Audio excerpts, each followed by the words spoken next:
从最深的海洋到那最高高的山，万物都告诉我，神是爱。欢迎收听迦南之声，欢迎收听9月30的迦南之声，我是世界牧师平安。我们今天要继续来分享撒母耳记下24章，合神心意的事，为了你的荣耀。我们所做的，我们是否觉察那背后的动机，发现我们是为了谁的荣耀呢？在今天 RPG 祷告的经文哥林多前书10章31节说，那么你们无论做什么，或吃或喝，都要为荣耀上帝而做。我们是否觉察我们所做的事是为了谁的荣耀？今天的经文一开始就讲到，上主又向以色列人发烈怒，可能当时以色列人得罪了上主，所以在这当中，上主激动大卫来敌对他们。怎么敌对呢？上主对大卫说，你去调查一下以色列和犹大的人口。而大卫有这样的想法之后，就命令约押带着部属从北到南数点人民。他说，我要知道人民的数目。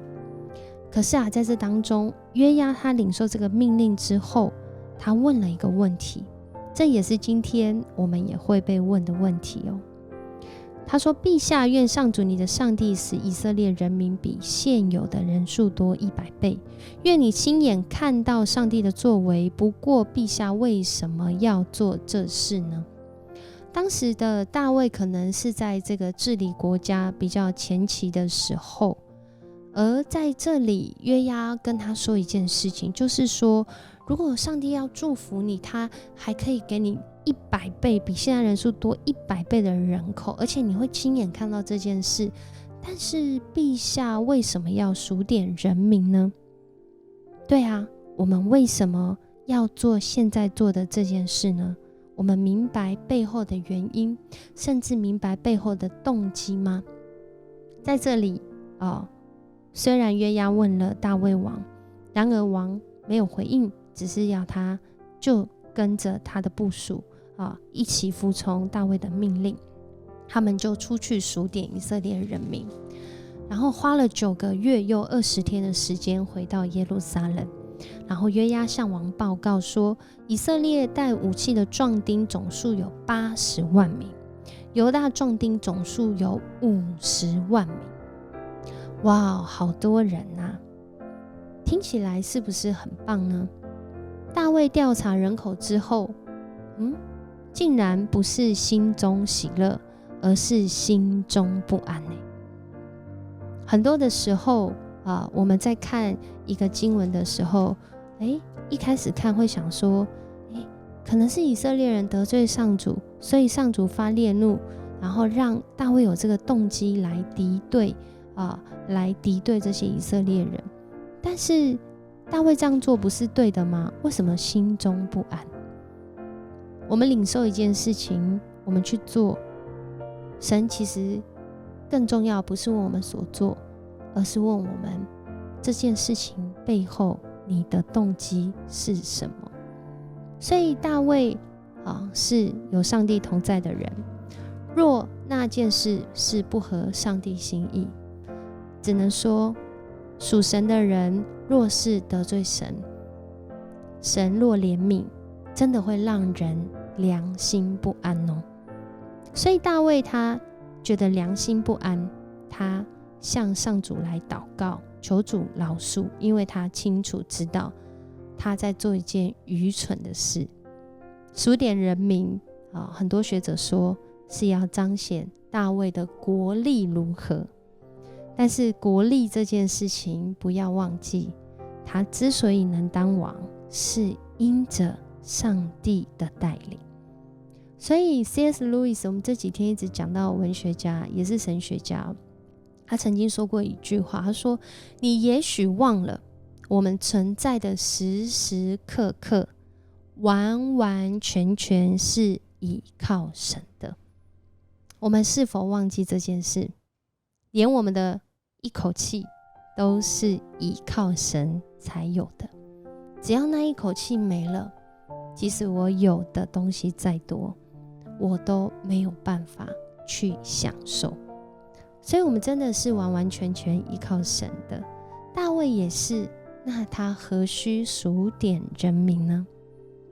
所以在这里我们看见大卫他清楚知道自己的动机是得罪神的，于是上主对大卫的先见加得先知说去告诉大卫，我给他3个选择，他选什么？就是这个管教要被管教3个选择可以选。大卫他后来的表达是他觉得很为难，他没办法选，因为他不愿意他不愿被人处罚，他宁愿让上主亲自来惩罚，因为他认识的这位上主有丰盛的怜悯。在那里在这样的境况中，后来上主就降瘟疫在以色列人身上，从早上到他所定的时候，从北边的但到南边的别是巴，就这个数点人民的范围，就共有7万的以色列人死亡。大卫花了9个月又20天，数算总共130万名的不管是带武器的壮丁或是犹大的壮丁加起来有以色列人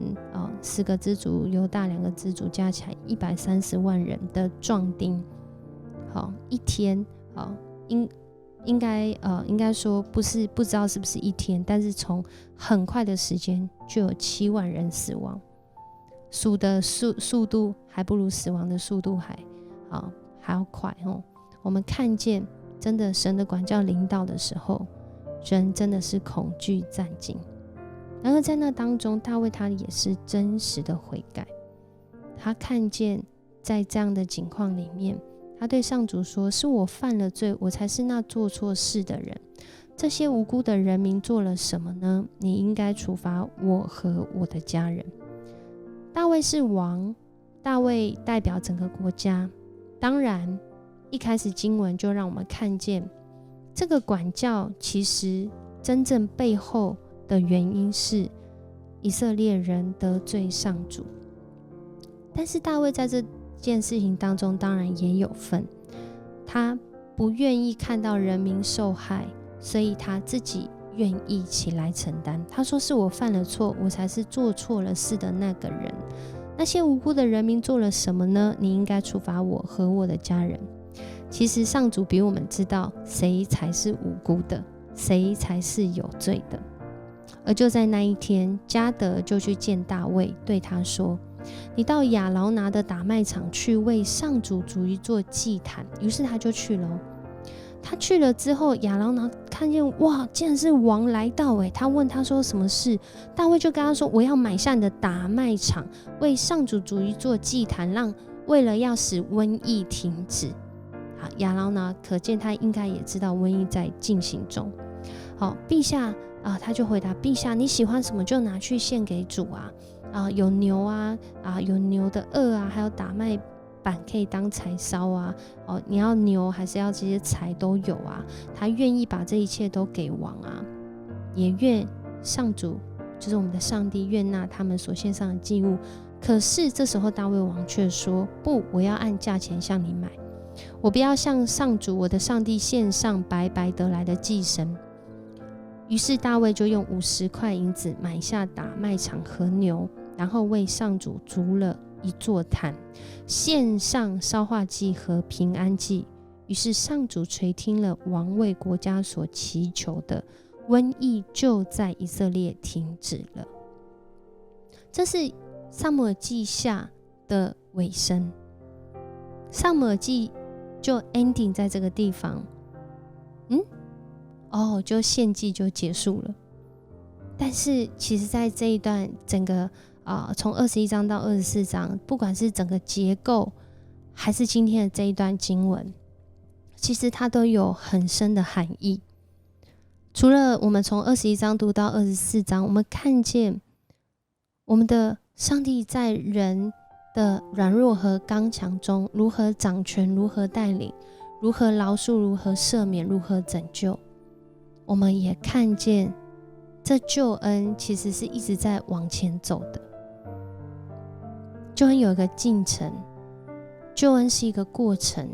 是一个带领，经历上帝恩典，经历人愿意回应，愿意承认，愿意悔改，愿意复兴苏醒，愿意跟随主的脚步，一步一步走的过程。今天的经文最后讲到了这个地方，如果我们后来继续读，不管是历代志或者是其他的经文，讲到接续大卫的所罗门的时候，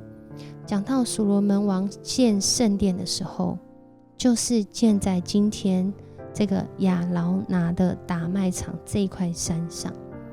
在历代志下有写到，后来圣殿建在摩利亚山上，就是这个地方。而更早以前，其实在创世纪的时候，当亚伯拉罕献以撒也在这个地方。所以撒母耳记下最后是停在一个献祭的现场，而这个现场我们可以大胆的说，它遥指耶稣，他为我们献上活祭，使我们领受这永恒的救恩。这救恩从大卫家好像是一个连续剧，一直在预备预备预备，一直到新约，我们透过大卫的子孙耶稣基督领受这一次而献上永远的祭。而在这背后有很深的神学，就是十字架的神学，就是一切是为了神的荣耀的神学。可以简单从大卫他数点人民背后的动机来讨论，也可以从很深的人为什么要献祭来讨论。人一生就是为了神的荣耀而活，而我们有真实的来认识这位神，他的邀请，他的带领，他的拣选吗？我们要来默想，在我们每一个行动中，我们是否察觉自己的动机，寻求合神心意的眼光和决定，为荣耀上帝而做呢？恳求主帮助我们来认识他对我们那极美好又极深刻的心意。我们一起来祷告。主，我们来到你的面前，我们看见今天的经文好像是在谈论一个人他如何得罪神又悔改的故事，然而我们却又在这当中看见，主啊，你真的为了爱人的缘故预备那救恩历史的过程。主，谢谢你爱我们，谢谢你为我们预备，也谢谢你拣选我们来认识你，透过我们的生命向人来分享你的荣耀。主啊，我们要说，愿一切荣耀都归给你。我们要将我们的成功，我们的失败，我们的拥有，我们的抱负，主啊，我们都要归荣耀给你，因为这一切都是从你而来。愿我们的生命是合神心意的生命，是为你的荣耀而活的生命，是在每件事上去发掘发现自己有没有与主你的心意来合一的生命。谢谢你爱我们，使我们有这样的机会来分享聆听你的话语。我们这样祷告是奉主耶稣的名求，阿们。很高兴跟你一起分享迦南之声，我是思谦牧师，我们下次见。